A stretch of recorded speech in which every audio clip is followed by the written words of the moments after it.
Erika Zini presenta Bookmania. Interviste, anticipazioni e consigli di lettura per il tempo libero. Go tell a friend. Bookmania, dove il libro è protagonista.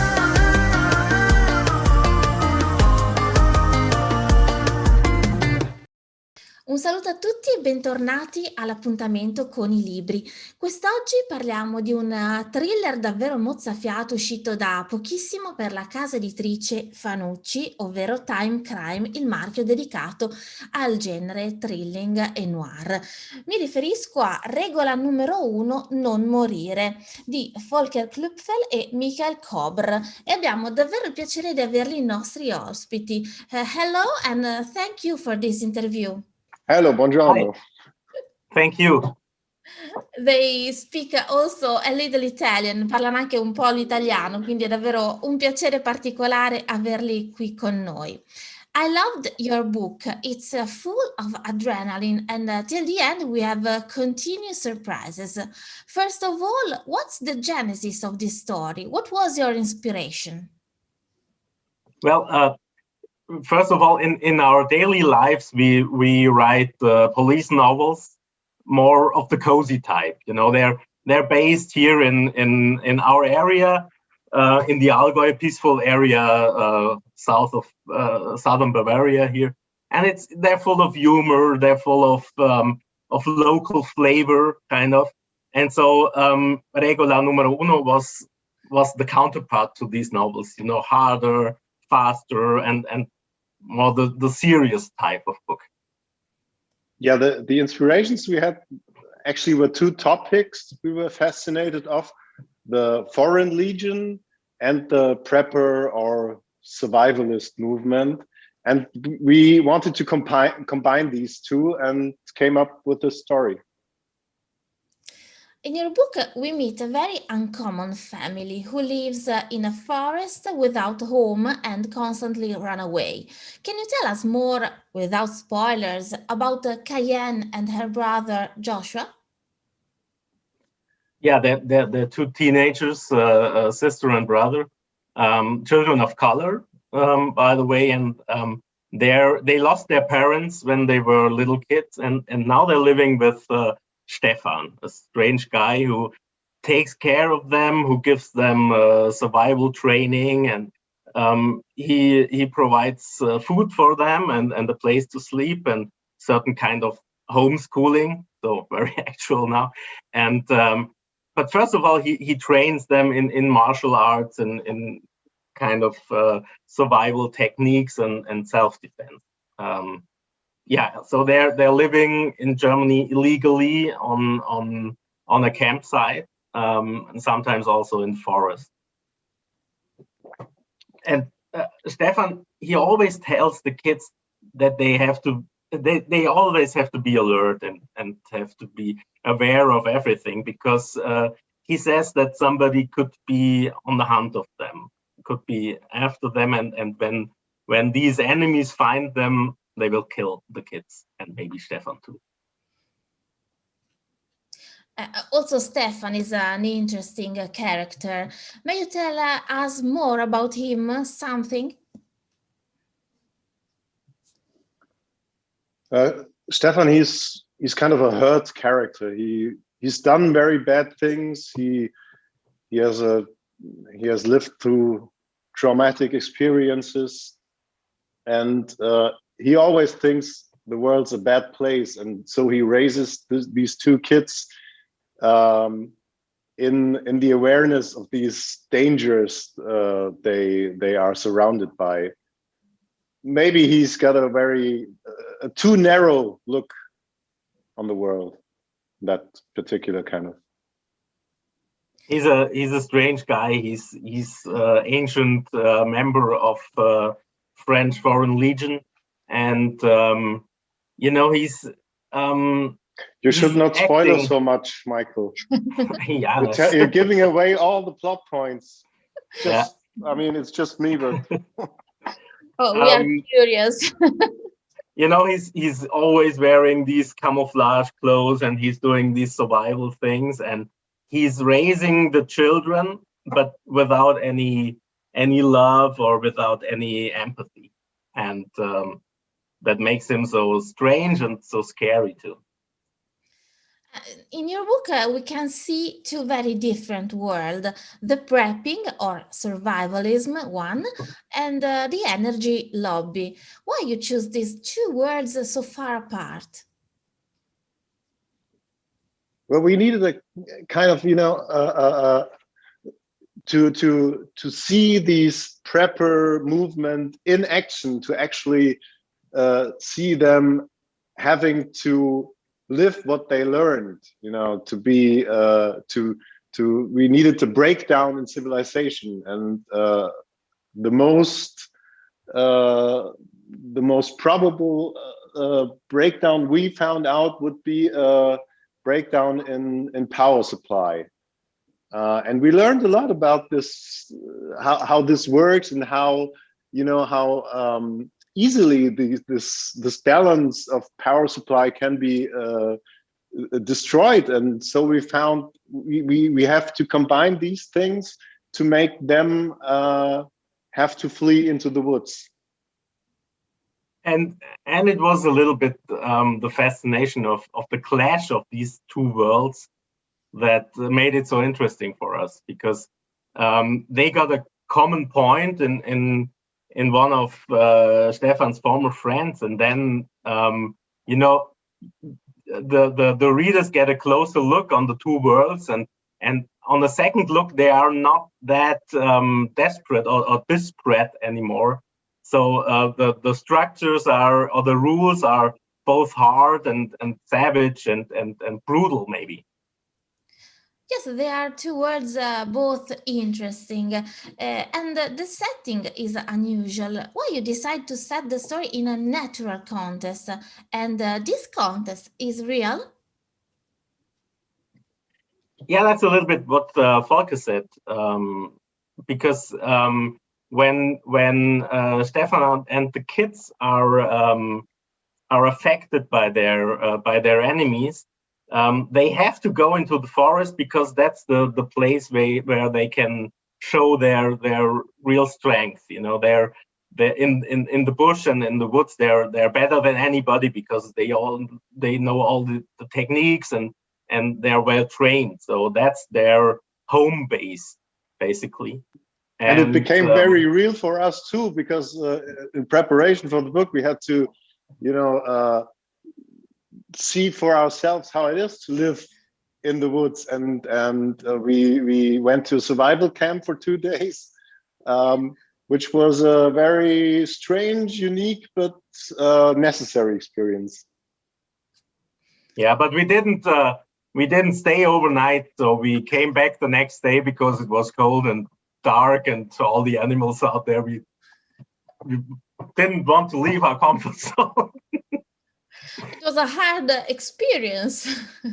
Yes. For us spoiled people, used to live in warm rooms, it was kind of hard, yeah. But nevertheless, we had to do it, because you cannot describe such a surrounding without having at least a little bit of experience in it. And we had a survival trainer, also a former soldier, who was really hard to us. So we had no reference point in the woods. It was very hard, I think. But we can tell more about your book, or we risk to do spoilers. But there is another question I would like to ask you. What would you like your reader to take with them about your book after finishing the book? Well, our first issue is always to entertain the readers, of course. But in this case, maybe we wanted to show a little bit how fragile our society is. That's so based on electricity, and our whole civilization can collapse if you got a power cut from maybe 2 or 3 days, and that was maybe the point that we intended there. and just to show how endangered our civilization can be by, I don't know, any natural or technical disaster. And then 4 months later, we had this pandemic that took our societies apart a little bit. Yes, this pandemic show us how fragile our society can be. Yes, prepping is an extreme system of life, but we can risk to go to this future instead of our, so we can pay attention to these questions. So at this point, we have to thank you for being here, and we can leave you last time our virtual microphone to leave a message for your Italian readers. We just hope we can soon visit this great country again. I mean, we love Italy. We've been there so many times. We wrote a book about our experiences when we went there as kids for holidays. So we just love it, and we hope we can go there very soon.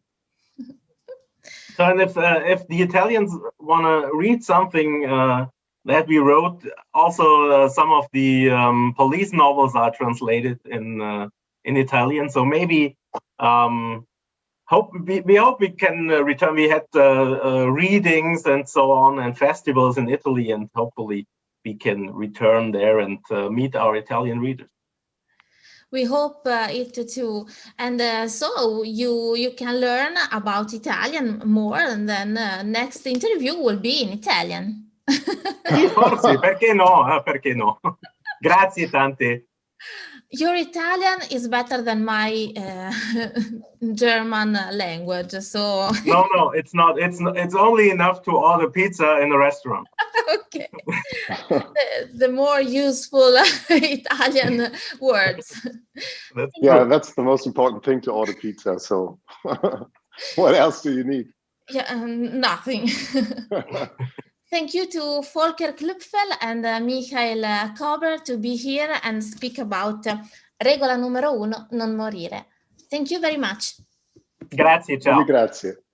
Ed eccoci tornare in studio per la seconda parte di Bookmania, in cui sono protagonisti ben 3 libri molto diversi tra di loro, ma con un minimo comune denominatore, ovvero trattare quelle che sono le figure femminili. Partiamo dal saggio Il regno delle donne di Ricardo Coler, pubblicato dalla casa editrice Nottetempo. Coler è un medico argentino che ha viaggiato nella provincia cinese dello Yunnan fino alle remote sponde del lago Lougu per conoscere i Mosuo, una delle più pure culture matrilineari del mondo. In questa regione appartata vive una comunità matriarcale nella quale sono le donne ad amministrare l'economia, il lavoro e la vita familiare. Non hanno compagni fissi, ignorano il legame matrimoniale e la figura paterna.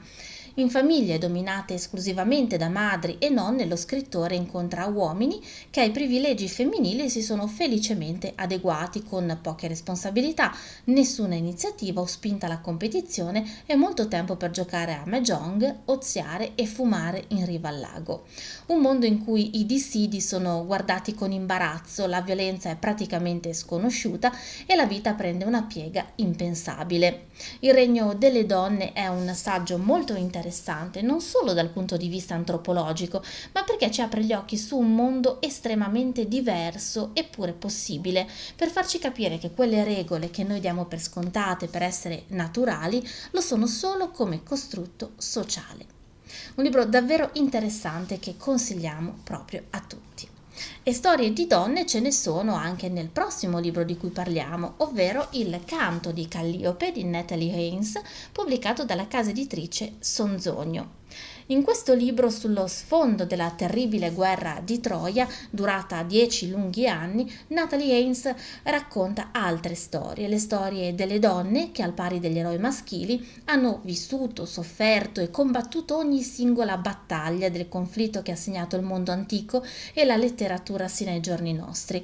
Ritroveremo così la storia di Creusa, di Penelope, di Cassandra e di tante altre. Nel libro sono quindi diverse le voci che raccontano la propria storia. Calliope, musa della poesia epica, che questa volta è meno accomodante, infatti è convinta che non tutto sia stato narrato, che qualcosa di fondamentale legato proprio alle figure femminili manchi ancora per completare l'affresco. Se il bardo vuole che lei canti, allora lei canterà insieme a tutte le donne coinvolte nella grande tragedia. Dando voce quindi a ciascuna di esse, Calliope prende in mano la storia e ce la racconta da una nuova prospettiva.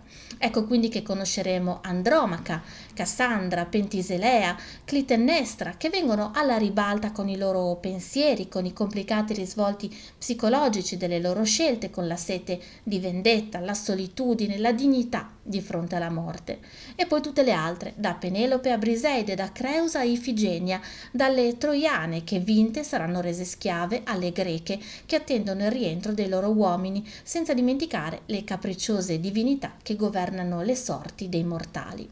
Attingendo alle fonti antiche, anche alle meno note, Natalie Haynes rivisita quindi una delle più grandi narrazioni di tutti i tempi, facendoci palpitare di commozione accanto alle leggende e alle leggendarie eroine, trasmettendoci quindi il sentimento vivo di come la guerra di Troia e la sua epopea appartengono alle donne non meno che agli uomini.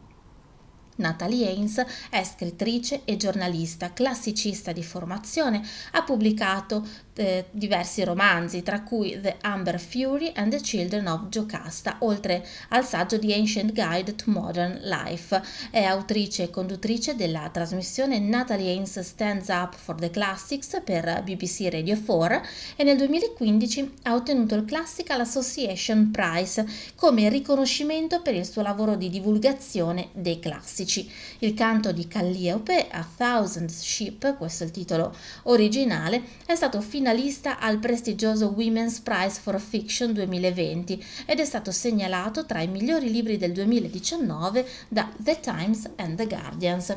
Ovviamente il canto di Calliope è assolutamente consigliato.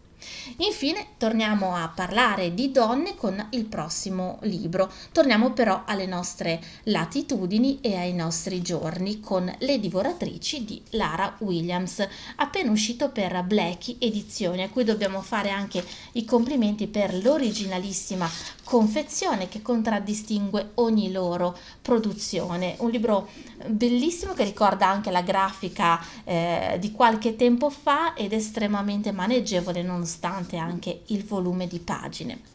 Ebbene, di cosa parla questo libro? Questa è la storia di una fame che non va mai via e di Roberta che vive cercando di non occupare spazio. A quasi 30 anni è bloccata in un lavoro senza senso e un giorno conosce Stevie. È libera e pericolosa, diventano amiche e vanno a vivere insieme. Poi inventano un club, il Supper Club, un collettivo di donne stanche di sentirsi dire che devono parlare meno, mangiare meno, costare meno e in pratica essere meno. Ma più il club diventa popolare e sovversivo, più Roberta è costretta a riconciliarsi con la vulnerabilità del proprio corpo e con quel passato che ha lavorato così duramente per reprimere. Le divoratrici è una storia che parla della fame di vivere, un romanzo sul crescere e trovare il proprio posto nel mondo. Lara Williams vive a Manchester, Inghilterra, ed è autrice di un libro di racconti, Treats, finalista al Republic of Consciousness Prize all'Edinburgh First Book Award e molti altri premi letterari. Scrive per il Guardian, l'Independent, il Times Literary Supplement, Vice, Dazed e altre testate.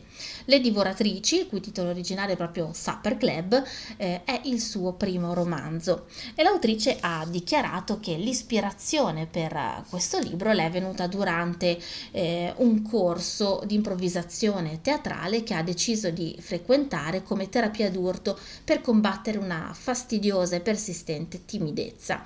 L'idea era quella di umiliarmi clamorosamente in una classe piena di sconosciuti, ha dichiarato, facendo qualcosa di estroverso diverso per definizione. Questo forse mi avrebbe come resettata, lasciandomi in un nuovo stato di moderata non timidezza, ha raccontato. Le divoratrici è quindi una sorta di abbandono all'ansia come forma di cura.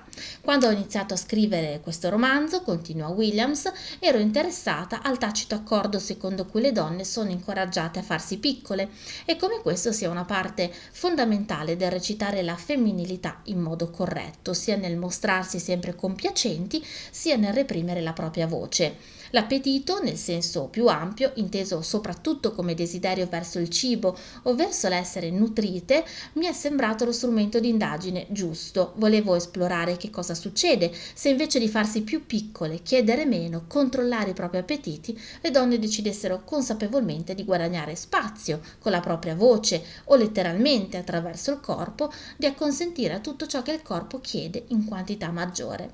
Il risultato è il libro che abbiamo tra le mani, Le divoratrici. Il Guardian lo ha eletto tra i migliori libri del 2019, definendolo un fight club femminista. Un libro consigliato davvero a tutte le donne che sono stanche di essere meno.